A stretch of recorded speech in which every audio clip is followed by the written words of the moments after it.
पिछले पूर्व में आयोजित जनसंवाद कार्यक्रम में उपस्थित सीओ साहब, सीडीपीओ मैडम, सहायक अभियंता विद्युत,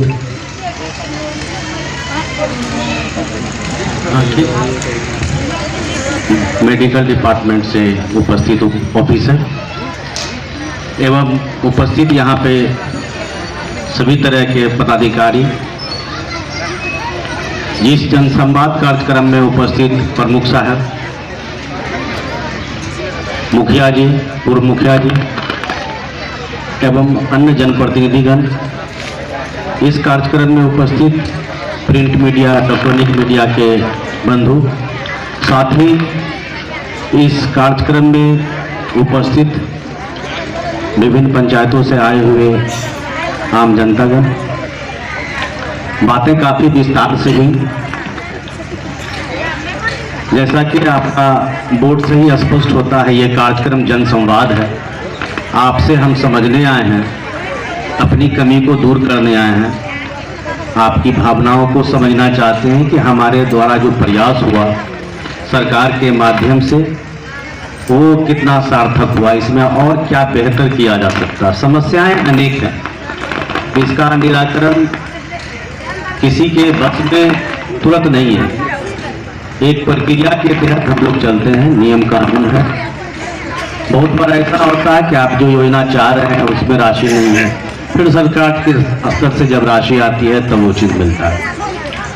तो बाधाएं भी हैं, उसी बाधाओं के बीच हम लोग कार्य करते हैं।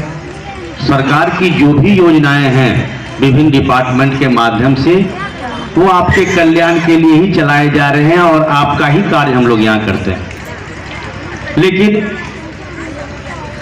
समस्याएं इतनी अधिक हैं कि कुछ लोग लाभ ले पाते हैं, कुछ लोग छूट जाते हैं। उसका मुख्य कारण ये भी रहता है, जैसा कि अभी पूर्व मुखिया साहब ने बताया, वो जागरूक हैं, जानते हैं। वो जो जानते हैं, संभव है कि बहुत सारे पढ़े लिखे लोग भी नहीं जानते होंगे। ये इसलिए ऐसा हुआ कि उनकी नज़र फैली है, उससे वो देखें कि सरकार की क्या योजना है, इसका क्रियान्वयन कैसे होना है। तो आवश्यकता इस बात की भी है कि हम भी जागरूक बने। जब आप जागरूक रहेंगे, योजनाओं के बारे में जानेंगे, तभी उसका लाभ ले पाएंगे।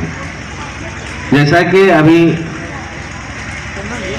श्रम प्रवर्तन पदाधिकारी ने बताया कि बहुत गाँव में इवन म्यूटेशन में भी आपको स्वयं ऑनलाइन करने का अधिकार दिया गया है। आप संभव है कि आप नहीं जानते हैं, लेकिन उसके लिए भी सरकार वसुधा केंद्र या बाजार में बहुत सारे दुकान खोले हुए हैं, उसके माध्यम से करते हैं। तो जब आपके ऊपर ये दायित्व है, हम आपको मदद करने को तैयार हैं। ये प्रवर्तन पदाधिकारी अपने कार्यालय में उपस्थित रहते हैं या नहीं रहते हैं, तो रहना चाहिए, रहेंगे। आप उनसे सहयोग ले सकते हैं, समझ सकते हैं कि कैसे होगा।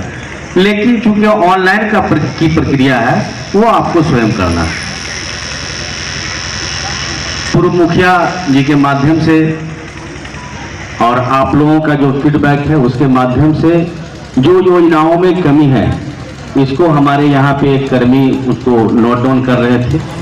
इसका निराकरण हमारे स्तर से जो होना है वो तो हम लोग प्रयास करेंगे हो जाए। बहुत सारी ऐसी होंगी जिसका निराकरण हम लोगों के स्तर से नहीं संभव है।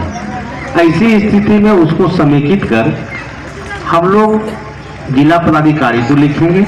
जिला पदाधिकारी के माध्यम से आपकी भावनाओं को हम लोग सरकार तक पहुंचाएंगे। फिर सरकार की जो भी योजनाएं बनेंगी या जो भी डायरेक्शन होगा, निर्देश होगा, उसमें आप लोगों की जो भावनाएं वहां पर रहेंगी, उसको देखते हुए सरकार का कुछ नीतिगत फैसला होगा। उसके आलोक में, जैसा कि एक शायद पूर्व मुखिया जी बोल रहे थे कि जो भी जनप्रतिनिधि हैं उनकी महत्व इसमें आवश्यकता होगी, इसमें कोई संदेह नहीं है। आज भी आपकी आवश्यकता कम नहीं है।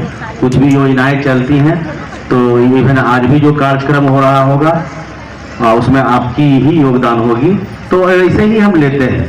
लेकिन बहुत चीज़ें सरकार के स्तर से लिया जाना, तो आप लोग भी अगर लिख करके देना चाहें, क्योंकि ये बातें तो मैंने बहुत सुनी और ये मेरा 5वां कार्यक्रम है। रोसड़ा अनुमंडल में 6 प्रखंड है, 5 हर प्रखंड में एक में मुझे रहना है। ये मेरा 5वां है, एक विभूतिपुर बचा हुआ। तो जो भी लोगों का फीडबैक आया वो लिखित रूप से आया। आपकी बात तो सुन लिया मैंने, वो जब लिख करके देंगे तो वो लगा करके देंगे, फिर उसमें थोड़ा स्टडी भी करेंगे कि इसमें क्या मेरे स्तर से क्या संभव है, क्या किया जा सकता है।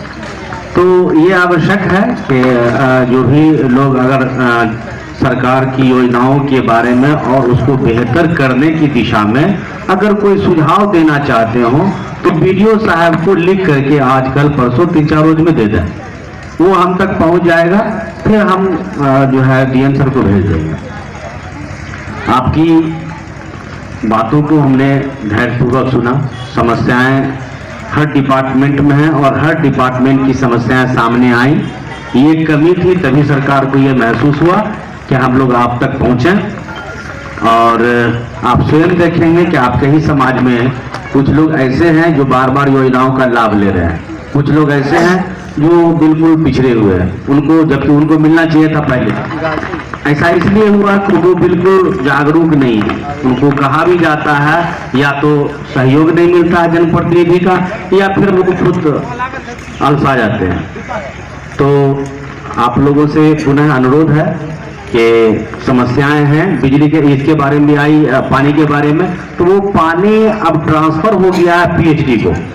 सरकार के स्तर से ये निर्णय लिया गया, उस डिपार्टमेंट को ट्रांसफर किया गया, उसके लिए प्रावधान किया जा रहा है राशि देने का और उसको मेंटेनेंस करने का। संभव है कि बहुत जगह काम नहीं कर रहा है, न काम इसलिए नहीं कर रहा है, एक बार तो बन गया और उसके मेंटेनेंस के लिए या हो सकता कुछ खराब हो गया या जो संचालित कर रहा है कोई आदमी, उसको पैसा नहीं मिल रहा है, तो ये सरकार के संज्ञान में है और वो एक सिस्टम में आ रहा है, वो राशि उसको अलग से प्रावधान किया जा रहा है।